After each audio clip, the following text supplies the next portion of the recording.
আসসালামু আলাইকুম। প্রিয় দর্শক, অন্য মঞ্চের আলাপ চাইতে আপনাদের সকলকে আমন্ত্রণ জানাচ্ছি। সুপ্রিয় দর্শক শ্রোতা, আসসালামু আলাইকুম। যে যেখানে আছেন ভালো থাকবেন সেটাই প্রত্যাশা করি। 2024 সালের জুলাই আগস্টে বাংলাদেশে যে ভয়াবহ সহিংসতা, অরাজকতা, নৈরাজ্য, বীভৎস অবস্থা, পুলিশ হত্যা, সাধারণ মানুষ হত্যা, সরকারি প্রতিষ্ঠান পুড়িয়ে দেওয়া, ধ্বংস করে দেওয়া, লুণ্ঠন করা, গণভবন লুণ্ঠন, সংসদ ভবন লুণ্ঠনের যে ভয়ঙ্কর ঘটনা, সেই ঘটনাকে মানবতা বিরোধী অপরাধ হিসাবে গণ্য করে বাংলাদেশের আইসিটি ট্রাইব্যুনালে একটি বিচার চলছে। সেই বিচারের একটি অংশ নিয়ে আপনাদের সঙ্গে কথা বলবো। ওই আন্দোলনকে, ওই সহিংস আন্দোলনকে মানবতা বিরোধী অপরাধ সংঘটিত হওয়ার ঘটনা হিসেবে উল্লেখ করে একটা বিচার চলছে। বাংলাদেশের নির্বাচিত প্রধানমন্ত্রী শেখ হাসিনা, স্বরাষ্ট্রমন্ত্রী বীর মুক্তিযোদ্ধা জনাব আসাদুজ্জামান কামাল, মহাপুলিশ পরিদর্শক চৌধুরী আবদুল্লাহ আল মামুন, এই তিনজনের বিচার চলছে। বিচার প্রায় শেষ প্রান্তে। চৌধুরী আবদুল্লাহ আল মামুনকে বুঝিয়ে শুনিয়ে, প্রলোভন দেখিয়ে, নির্যাতনের মুখে রাজসাক্ষী করা হয়েছে। তিনি বিভিন্ন স্টেটমেন্ট দিয়ে নিজেকে রক্ষা করার চেষ্টা করছেন।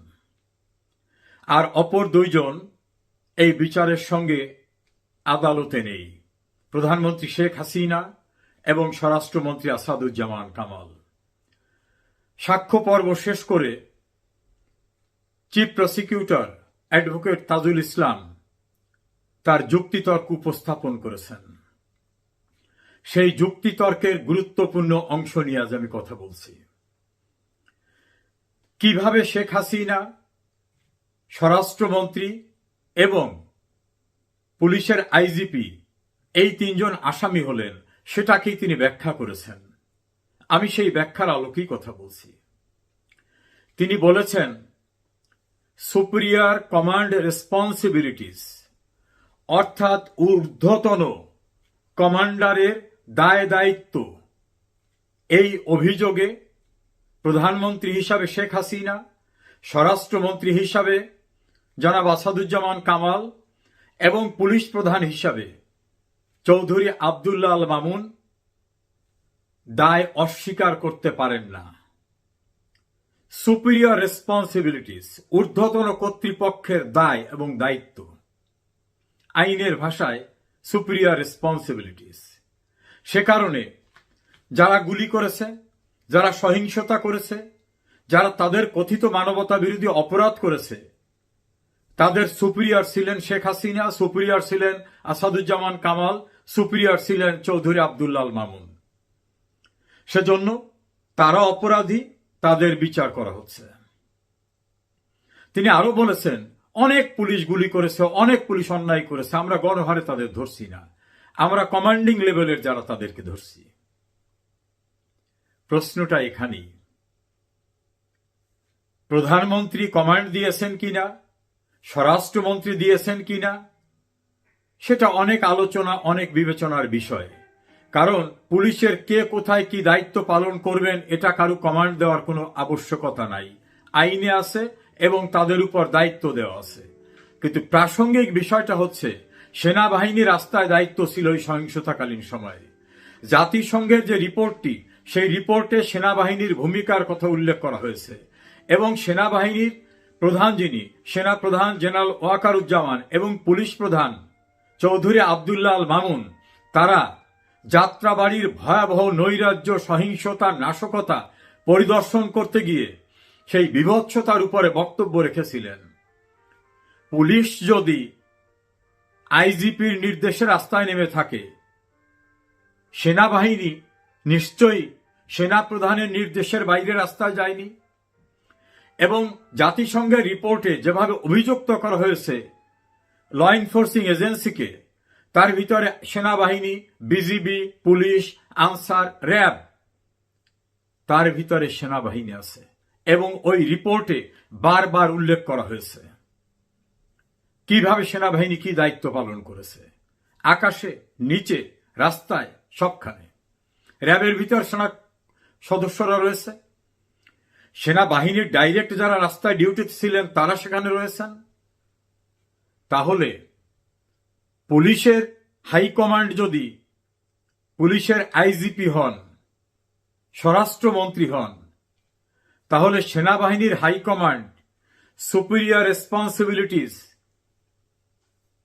সেনাপ্রধান জেনারেল ওয়াকারুজ্জামান কিভাবে এড়িয়ে যাবেন?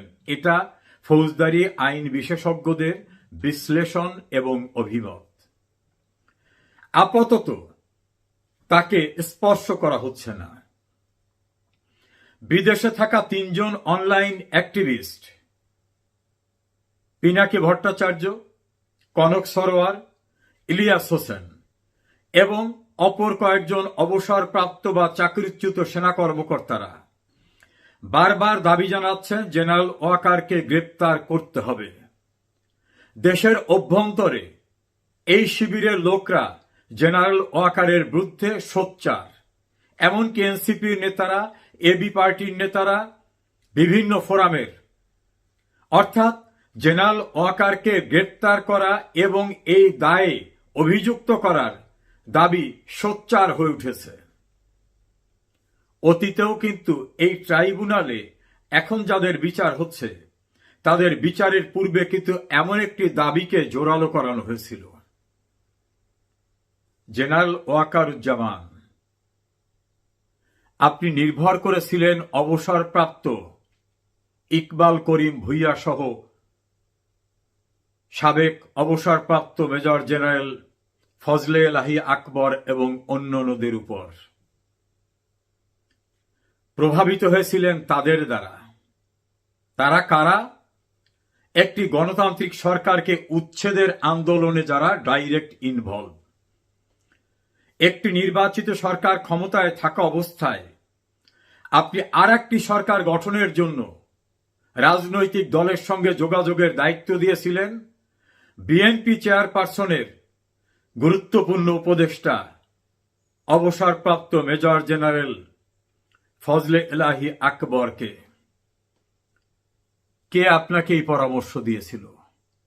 কোন আইনে একটি সরকার বিদ্যমান থাকা অবস্থায় আর একটি সরকার গঠনের প্রক্রিয়ার ভিতরে আপনি গেলেন? কার নির্দেশে? কোন অথরিটিতে? সে প্রসঙ্গটা কিন্তু শেষ হয়ে যায়নি। ক্যান্টনমেন্টে কাদের ডেকে এনেছিলেন? আইনে দ্বারা নিষিদ্ধ ঘোষিত একটি রাজনৈতিক দল এবং তার প্রধানকে আপনি আদব তমিজের সঙ্গে কিভাবে নাম উচ্চারণ করেছিলেন আমি আর সেটা বলতে চাই না। নিষিদ্ধ ঘোষিত সংগঠন নিয়ে আপনি নির্বাচিত একটি সরকারের পরিবর্তে একটি সরকার গঠন প্রক্রিয়া শুরু করেছিলেন। এই কৈফিয়ত কিন্তু একদিন আপনাকে দিতে হবে যে কোন আইনে, কার পরামর্শে একটি সরকার থাকা অবস্থায় আর একটি সরকার গঠনের প্রক্রিয়ায় আপনি গেলেন। তার পরবর্তীতে আপনি সেই সব দলের নেতাদের সঙ্গে নিয়মিত বৈঠক করছেন, টেলিফোনে কথা বলছেন, হাসপাতালে যাচ্ছেন, আপনার দপ্তরে ডাকতেছেন। আর দেশটা যারা স্বাধীন করল, আপনাকে যারা সেনা প্রধান করল, তাদের উপর যে নিবর্তনমূলক নির্যাতন, বর্বরতা, নারকীয়তা হচ্ছে, এমনকি বাঙালি জাতির সবচেয়ে শ্রদ্ধার সমস্ত অর্জনের সূতিকাগারের যে পবিত্র স্থানটি 32 নম্বর ভেঙে গুড়িয়ে দেওয়া হলো, তখনও কিন্তু আপনি সেনাপ্রধান এবং আপনার আর্মিরা সেখানে দাঁড়ানো ছিল। আপনি কি ভেবেছেন শেষ রক্ষা হবে? আমি যদি চিফ প্রসিকিউটর অ্যাডভোকেট তাজুল ইসলামের আর্গুমেন্টকে মূল্যায়ন করি, তিনি বলেছেন যে কোনো অপরাধের দায় শুধু যিনি অপরাধ করছেন তার না, তার সুপিরিয়র অথরিটি যারা ছিলেন, সুপিরিয়র রেসপন্সিবিলিটিস যার আছে, সেখান থেকে আপনার কি পরিত্রাণ হবে? আমার তো মনে হয় ওরা আপনাকে পরিত্রাণ দেবে না। আমার শুধু না, অনেকেরই আশঙ্কা। সে আশঙ্কার সঙ্গে আমি একমত। কারণ বাংলাদেশের ইতিহাসে না, ভারত উপমহাদেশের ইতিহাসে একসঙ্গে এতগুলি জেনারেলকে একটি সিভিল কোর্ট বা একটা অন্যরকম একটা কোর্ট যেটা আর্মির বাইরের, সেই কোর্টের থেকে গ্রেপ্তারি পরোয়ানা জারি করা হয়। গ্রেপ্তারি পরোয়ানা পৌঁছাবার পূর্বে তাদেরকে গুটিয়ে নিয়ে এসে হেফাজতে আটকালেন। ততক্ষণ পর্যন্ত কোনো কাগজই আপনারা পাননি। কি হতে যাচ্ছে? আপনি সেনাপ্রধান হিসাবে কোথায় নিয়ে যাচ্ছেন বাংলাদেশকে? কোথায় নিয়ে যাচ্ছেন সেনাবাহিনীকে? আপনি কি কারো ফাঁদে পা দিয়েছেন? এমন প্রশ্ন কিন্তু অনেকের। জেনারেল ওয়াকারুজ্জামান, আপনি নিঃসন্দেহে একজন ভদ্রলোক, আপনি একজন সৎ মানুষ, আপনি একজন নামাজি মানুষ, কিন্তু সংবিধান সম্মত যে শপথ আপনি নিয়েছিলেন, জীবনের বিনিময় হলেও আপনি রাষ্ট্রপতি, সংবিধান এবং বাংলাদেশকে রক্ষা করবেন। তো সংবিধান তো একটা বই আর কাগজ না, সাংবিধানিক বিধি ব্যবস্থা রক্ষা করবেন। সাংবিধানিকভাবে নির্বাচিত সরকারকে কি আপনি রক্ষা করায় ভূমিকা রেখেছিলেন? বাংলাদেশকে রক্ষা করায় কি আপনার ভূমিকা আছে? রাষ্ট্রপতিকে যেভাবে হেনস্থা করা হচ্ছে সেটা রক্ষায় কি কোনো ভূমিকা দৃশ্যমান? রাষ্ট্রপতির সব স্টাফ তুলে নেওয়া হয়েছে, তার প্রেস উইং তুলে নেওয়া হয়েছে, তাকে অশ্রাব্য ভাষায় গালিগালাজ করা হচ্ছে, যেটা রাষ্ট্রদ্রোহিতা, যেটা ফৌজদারি অপরাধ। আপনাকে, আপনার ডিজিএফআই কে, ক্যান্টনমেন্টকে গালিগালাজ করা হচ্ছে। আপনি কি সেখানে দায়িত্ব পালন করছেন? আপনি কি শপথ রক্ষা করছেন যে আমি প্রয়োজনে জীবনের বিনিময় বাংলাদেশের রাষ্ট্রপতি, বাংলাদেশের সংবিধান রক্ষা করব? আপনার নিয়োগকর্তা যারা, আপনি কি তাদের সাংবিধানিক যে প্রোটেকশন দেওয়ার কথা সেটা দিয়েছিলেন? অনেকেরই ধারণা ধীরে ধীরে আপনার জন্য সময় তৈরি করছে এই যারা এখন সুপিরিয়র রেসপন্সিবিলিটিজের অভিযোগে পুলিশের আইজিপি, স্বরাষ্ট্রমন্ত্রী, প্রধানমন্ত্রীকে অভিযুক্ত করে বিচার করছেন।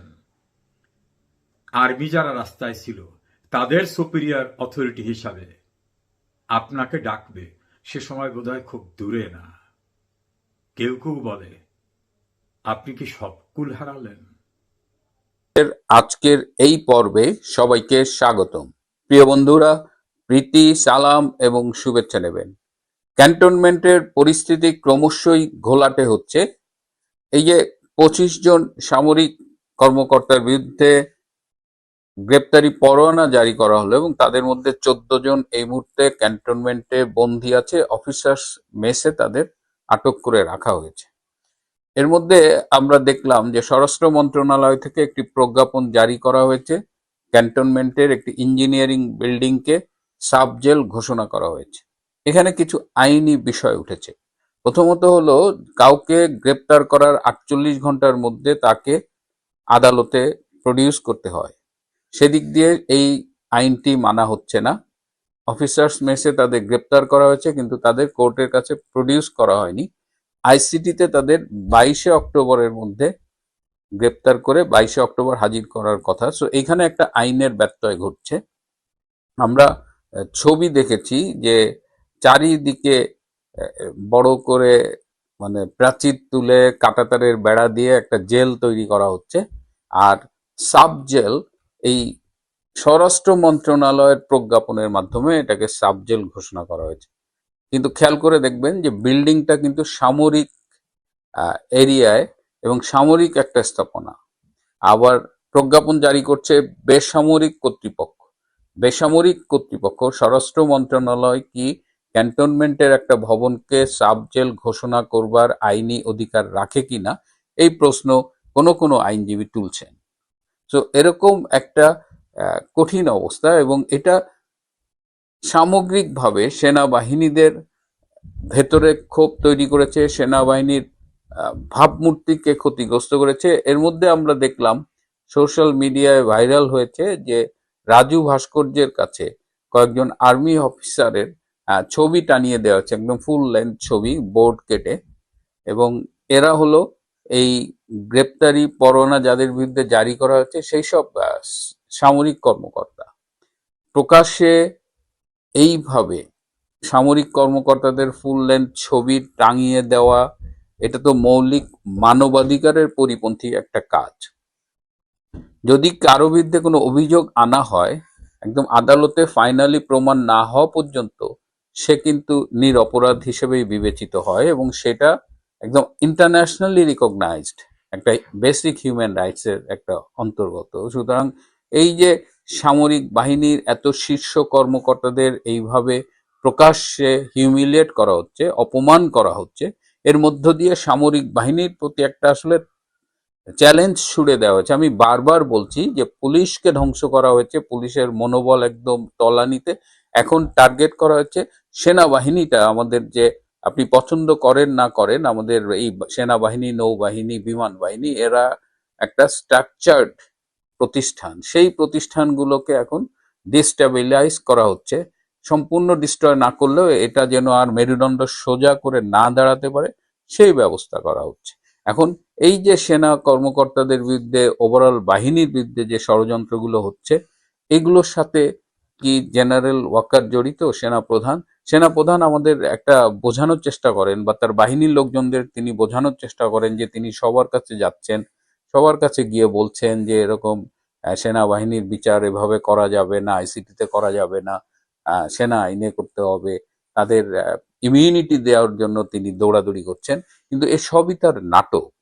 তিনি আসলে এই সমগ্র প্রক্রিয়ার সাথে জড়িত, এবং তিনিও সেনাবাহিনীকে ডিস্টেবিলাইজ করার, ডিমোরালাইজ করার, মানে নৈতিক মনোবল ভেঙে দেওয়ার এবং দুর্বল প্রতিষ্ঠান করার যে ষড়যন্ত্র, সেটার সাথে জড়িত। এখন আমরা এটাও জানতে পারতেছি যে এই যে জুলাই আগস্টের যে সামরিক এবং জঙ্গি অভ্যুত্থান, সেই অভ্যুত্থানের অনেক নেতা যারা আজকে এনসিপির প্রভাবশালী নেতা, তারা ডিজিএফ এর ঢাকা ডেটের যে ডিরেক্টর, তার গাড়িতে করে সেই কারফিউর মধ্যে মুভ করেছে। তার মানে দেখেন, আর্মির এই ষড়যন্ত্রের সাথে ইনভলভমেন্ট ছিল, একটা অংশের ইনভলভমেন্ট ছিল, এবং তারাই মিলে এই প্রো লিবারেশন, মুক্তিযুদ্ধপন্থী যে অংশটা আছে, প্রগতিশীল অংশ, সেই অংশটাকে ধ্বংস করার জন্যই প্রথমে নাটক করেছে এই 25 জনের। শোনা যায় যে এটা তাদের জন্য একটা টেস্ট কেস। এটা সফল হলে এরপরে তারা আরো ফার্দার কিছু আর্মি অফিসারের নামে বিভিন্ন মামলা দেবে। মামলার তো মানে দুর্জনের ছলের অভাব হয় না, আর এদের মামলার কোনো কোনো কিছুতেই এদের অভাব হয় না আর কি। এরা মার্ডার কেস করে, জীবিত লোক হলো যে তাকে হত্যা করা হয়েছে, পরে দেখা গেল যে জীবিত লোকটা আবার ফিরে আসছে। সো এদের দ্বারা সবই সম্ভব। এরা এমনও বলা হচ্ছে যে আওয়ামী লীগের 16 বছরের সময় যত সামরিক অফিসার প্রমোটেড হয়েছে, বিশেষ করে গুরুত্বপূর্ণ পদে, সবার বিরুদ্ধে মামলা করে সবার বিরুদ্ধে অ্যাকশন হবে, এরকম একটা কথা কিন্তু আমরা শুনতে পারতেছি। এরকম অবস্থায় সেনাবাহিনীকে একজন সেনা প্রধান হিসেবে এভাবে ধ্বংস হতে দিচ্ছে, এবং যে পরিকল্পনার সাথে তিনি নিজে জড়িত, তার আমি সবসময় বলি, আমাকে কেউ যদি জেনারেল ওয়াকার খানের ব্যাপারে জানতে চান, আমি বলি যে নিজেকে ওয়াকার খানের জায়গায় চিন্তা করে একবার দেখেন। এই ওয়াকার খান জুলাই আগস্টের ষড়যন্ত্রের সাথে জড়িত। এই ওয়াকার খান ডিপ স্টেটের সাথে শুধু জড়িতই না, তিনি ডিপ স্টেটের কাছ থেকে নগদ প্রচুর টাকা পয়সা খেয়েছেন। সুতরাং এই ডিপ স্টেটের দালালি করে, ডিপ স্টেটের টাকা খেয়ে, শেখ হাসিনার সাথে বেইমানি করে তিনি যে দেশটাকে এই রসাতলে নেওয়ার অন্যতম কারিগর ছিলেন, তার কি সেখান থেকে আসলে ফিরে আসার কোনো উপায় আছে? তিনি যাদের পারপাস সার্ভ করেছেন, তারা কিন্তু তাকে বিশ্বাস করেন না। কারণ ওয়ান্স এ বেইমান ইজ অলওয়েজ এ বেইমান, once a Mir Jafar is always a Mir Jafar. যে কারণে দেখেন, সে মনে প্রাণে জামাতি, কিন্তু জামাত তাকে কখনো কখনো মুনাফেক বলে গালি দেয়। তো এখন যেটা শোনা যাচ্ছে এবং যেটা সম্ভব, যে এতদিন কিন্তু ইউনূসের প্রশাসন ওয়াকারকে সরিয়ে দেওয়ার জন্য নানাভাবে চেষ্টা করেছে, কিন্তু সেটা পারেনি। কারণ ওয়াকারকে সরাতে হলে রাষ্ট্রপতির অনুমোদন দরকার হয়, এবং ধারণা করা হচ্ছে দু একবার চেষ্টাও করা হচ্ছে, কিন্তু বঙ্গভবন থেকে সেই অনুমোদনটা পাওয়া যায়নি। তো এখন আইসিটি একটা নতুন নিয়ম করেছে, আপনারা দেখেছেন, যে যাদের বিরুদ্ধে চার্জশিট গঠিত হবে তারা আর সরকারি চাকরিতে থাকতে পারবে না। সুতরাং এখন আর সেনা প্রধানকে রিমুভ করার জন্য রাষ্ট্রপতির অনুমোদনের প্রয়োজন নাই। এই আইন অনুযায়ী এখন যেটা প্ল্যান করা হচ্ছে, জেনারেল ওয়াকারের বিরুদ্ধে যদি ভুল না জেনে থাকি অলরেডি তদন্ত শুরু হয়ে গেছে এবং বিমান বাহিনীর প্রধান air vice marshal Mahmud Hasan, তার বিরুদ্ধেও তদন্ত শুরু হয়েছে। এই দুইজনের বিরুদ্ধে অনেকগুলো অভিযোগ। বিমান বাহিনী প্রধানের বিরুদ্ধে প্রধান অভিযোগ হলো যে জুলাই আগস্টে সামরিক হেলিকপ্টার ব্যবহার করে বা সামরিক বিমান ব্যবহার করে এই আন্দোলন দমানোর চেষ্টা করা হয়েছে, সুতরাং সে বিমান বাহিনী প্রধানের দায় এড়াতে পারে না। জেনারেল ওয়াকারের বিরুদ্ধে অসংখ্য অভিযোগ, একেবারে পিলখানা বিডিআরে, যখন পিলখানা বিডিআর বিদ্রোহ হয় তখন ঢাকা ক্যান্টনমেন্ট থেকে কিন্তু বেশ কিছু মিলিটারি অফিসার গিয়েছিলেন সেখানে, যে কি অবস্থা, তারা ওখানে প্রস্তুতি নিয়ে গিয়েছিলেন যে অ্যাটাক করবে বা ভিতরে ঢুকবে। কিন্তু তারা যখন এই পিলখানায় পৌঁছান গেটের কাছে, তখন ভেতর থেকে বিডিআর গুলি করেন এবং একজন সেখানে গুলিবিদ্ধ হয় এবং সম্ভবত মারা গিয়েছিলেন। তো সেই সেই বহরে ব্রিগেডিয়ার হাকিম, আমার নামটা ঠিক খেয়াল নেই, বোধহয় তার নেতৃত্বে লেফটেন্যান্ট কর্নেল ওয়াকার খানও ছিলেন, তখন তিনি লেফটেন্যান্ট কর্নেল। সুতরাং বিডিআর বিদ্রোহতে তার নাম আনা খুব অনায়াসে সম্ভব। এরপরে উনি সরকারি যেসব দায়িত্ব পালন করেছেন, আর্ম ফোর্সেস ডিভিশনের প্রিন্সিপাল স্টাফ অফিসার বা যে দায়িত্ব পালন করেছেন, প্রত্যেকটা জায়গায় তার বিরুদ্ধে অভিযোগ আনার সুযোগ আছে। এমনকি সেনা প্রধান হিসেবে জুলাই আগস্টের যে হত্যাকাণ্ড হয়েছে সেই হত্যাকাণ্ডেও তাকে জড়িয়ে দেওয়া হতে পারে এবং এই বিষয়ে তদন্ত চলছে। এবং এই তদন্ত শেষে যদি আইসিটিতে মামলা দায়ের করা হয় এবং চার্জশিট সাবমিট করা হয়, তাহলে জেনারেল ওয়াকার খান এবং বিমান বাহিনী প্রধান মাহমুদ হাসান দুইজন অটোমেটিক্যালি আর তখন পদে থাকবেন না বলেই ধারণা করা হচ্ছে। সুতরাং যে জেনারেল ওয়াকার একটা নির্বাচিত সরকার এবং তার নিয়োগকর্তা শেখ হাসিনা সরকারের সাথে বেইমানি করলো, যে জেনারেল ওয়াকার খান সামগ্রিকভাবে সেনাবাহিনীকে দুর্বল করে দেওয়ার জন্য সকল ষড়যন্ত্রের সাথে তলে তলে আঁতাত করলো, আজকে আমি অবাক হব না যদি তারা নিজেরাই এই ষড়যন্ত্রের একটা পর্যায়ে যে ভিকটিম হন এবং সেক্ষেত্রে হয়তো আমরা দেখব জেনারেল ওয়াকার খান এবং air vice marshal Hasan Mahmud তাদের হয়তো কারাগারেও যেতে হতে পারে, ওই সাবজেল যেটা ঘোষণা করা হয়েছে হয়তো সেখানেও যেতে পারে। আরো শোনা যাচ্ছে জেনারেল ওয়াকার একা না, তার স্ত্রীও কোনো মামলার আসামি হয়ে যেতে পারেন। যদি সেটা হয় তাহলে ষড়যন্ত্রকারীদের যেমন ষোলকলা পূর্ণ হবে, ঠিক তেমনি ইতিহাস যে মীর জাফরদের জন্য কি পরিণতি নির্ধারণ করে রাখে সেটা আমরা আবারও দেখতে পারবো। যাই হোক, ক্যান্টনমেন্টের অবস্থা নিয়ে সবাই খুব উদ্বিগ্ন, সবাই শঙ্কার মধ্যে আছে, জানি না কি হবে। এই ছোট্ট দেশটা এত বড় ষড়যন্ত্রের মধ্যে পড়ে গেছে, সেখান থেকে কিভাবে উদ্ধার হবে সবই আমাদের দেখতে হবে, আমাদের সজাগ থাকতে হবে, সচেতন থাকতে হবে। প্রয়োজনে দেশের ভেতরে যারা আছেন তাদের হয়তো অনেক দায়িত্বও পালন করতে হতে পারে। প্রিয় বন্ধুরা, আজ এ পর্যন্তই।